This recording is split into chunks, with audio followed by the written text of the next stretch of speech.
Hello, you're watching VNA News and now headlines. Vietnamese leaders meet with Lao Deputy Prime Minister Somsavat Lensavat. National Assembly opened 10th session. Photo exhibition spotlights homeland sea and islands.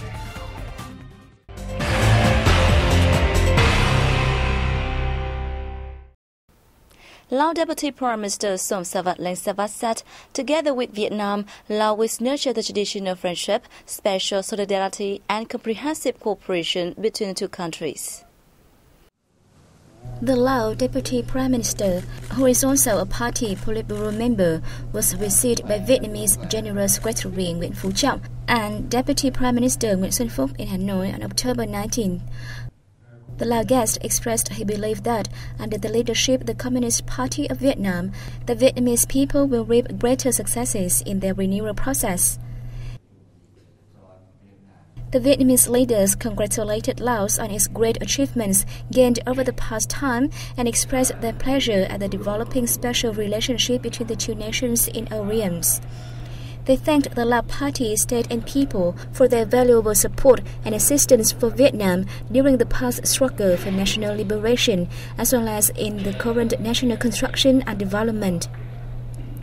They affirmed that Vietnam will join Laos' efforts to preserve and foster the two countries' special solidarity in a deep, practical and effective manner, contributing to peace, stability, cooperation and development in the region and the world at large. The 13th tenure of the National Assembly opened its 10th session and the last in 2015 in Hanoi on October 20th. We have more in the following report. The session, scheduled to last 31 days, will focus on building laws to implement the 2013 Constitution and monitoring, assessing and deciding important socio-economic issues. In the opening session, National Assembly Chairman Nguyễn Sinh Hùng said the session is expected to examine and pass 18 bills and several resolutions while giving opinions on 8 other draft laws. At this session, the legislature will decide the date for the elections of the 14th National Assembly and People's Councils of the 2016 to 2021 tenure. It will also establish the National Electoral Council, elect the chairman and approve the vice chairman and members of the council. The National Assembly will elect a general secretary of the legislative body. At the opening session, Prime Minister Nguyễn Tấn Dũng presented the government report on socio-economic situation in 2015 and the socio-economic development plan for 2016. Vietnam is willing to be a gateway for the Middle East Africa goods and services to markets of ASEAN member states. Deputy Prime Minister Vũ Văn Ninh made the remarks at a seminar in Hanoi on October 20th. At the event, which discussed economic prospects between Vietnam and the Middle East Africa, Deputy Prime Minister Ninh said the Vietnamese government commits all possible support to foreign enterprises and those from the region in particular. He added a number of Middle East African firms have invested in Vietnam's key projects in oil and gas, seaports, industry and construction materials. Secretary-General of the UN Conference on Trade and Development Bouchissa Kitui suggested Vietnamese businesses, particularly those operating on small and medium scale, improve their competitiveness to expand their operations in the Middle East and Africa.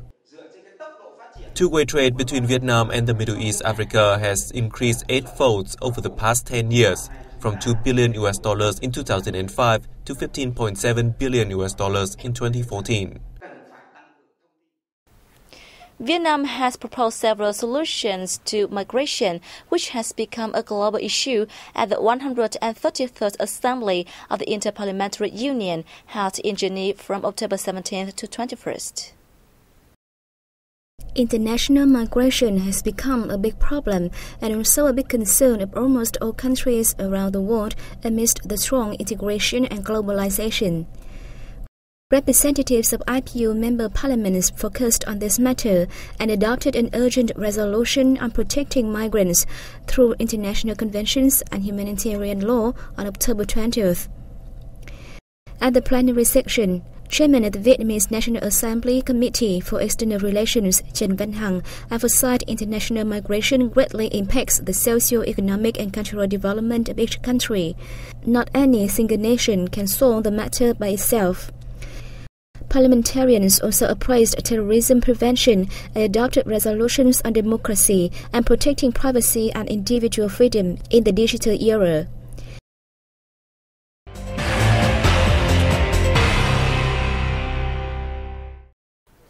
The 9th session of the Vietnam-China Trade and Economic Cooperation Committee took place in Beijing on October 20th. The Vietnamese delegation was led by Deputy Minister of Industry and Trade Nguyễn Cẩm Tú. Since the 8th session, relations between Vietnam and China have seen notable strides. Bilateral trade topped $59 billion in 2014. China continues to be one of the biggest trade partners of Vietnam, and Vietnam has become the second largest trade partner of China in ASEAN. The China Department of Vietnam Customs reported bilateral trade was $49.16 billion as of September this year, a year-on-year increase of 16.1%. Both nations agreed to exchange measures to realize the target of $100 billion in bilateral trade in 2017, as set by their leaders, and gradually address trade deficits from China. They will continue to effectively carry out the Memorandum of Understanding on cooperating in trading farm produce to promote Vietnamese agricultural and aquatic product exports to China. Representatives from the Russian oil and gas giant Gazprom International Group has expressed its interest in building liquefied gas supply stations serving the transport sector in Đồng Nai and other southern localities. During a meeting with local officials, Kramarenko from Gazprom said his firm is implementing a project to produce and supply natural gas for the transport sector in Vietnam. It plans to build a liquefied gas factory with a capacity of 250,000 tons per year in the southern region to serve the transport and industrial sectors. Gazprom urged the local authorities to facilitate the group's plans in the province and ratify its involvement in supplying liquefied gas for the locality's public transport system development plan using compressed natural gas buses. In reply, Vice Chairman of the Provincial People's Committee Trần Văn Vĩnh requested relevant sectors to work closely with Gazprom in order to carefully study and evaluate specific cooperation plans in this field. The oil and gas sector has reported that the country's oil output exported in the first 9 months of 2015 surpassed the target by 11%. Accordingly, the total oil output is equivalent to 21.86 million tons, including 13.96 million tons of crude oil, up 9.8% compared to the same period last year. Despite an output increase, the sector's revenue was lower than the planned target.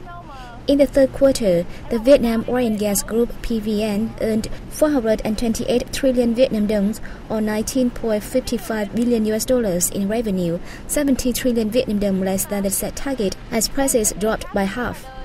In the first 9 months of the year, the average oil price was only $56.6 per barrel, compared to the $111 per barrel level in the same period last year. The group said it has still strived to keep the yearly output of 17.58 million tons, 0.78 million tons higher than the approved target. However, its revenue will be at 555 trillion Vietnam đồng, or $25.3 billion, 163 trillion Vietnam đồng less than the target. The Ministry of Agriculture and Rural Development reported that only 10% of Vietnamese coffee products are consumed domestically, while the consumption of other farm produce remains limited. Therefore, it will pay more attention to expanding the domestic market, especially rural areas, for farm produce, including coffee. The domestic consumption rates of cashew nuts are 5%, tea 50%, rubber 25%, and charfish 7%. The ministry said in a recent report submitted to the National Assembly. According to the report, most of the farm produce are purchased at traditional markets. The rates of commodity distributed at major trade centers or purchased via contracts are limited. In its development plan for the 2015 to 2020 period, the sector sets to pay heed to the domestic market, particularly rural areas. In line with this, the export growth of agricultural products is expected to account for 10 to 15%, while rates of products consumed through contracts make up 25 to 30%, and through modern distribution channels such as trade centers or supermarkets occupy 20 to 30%.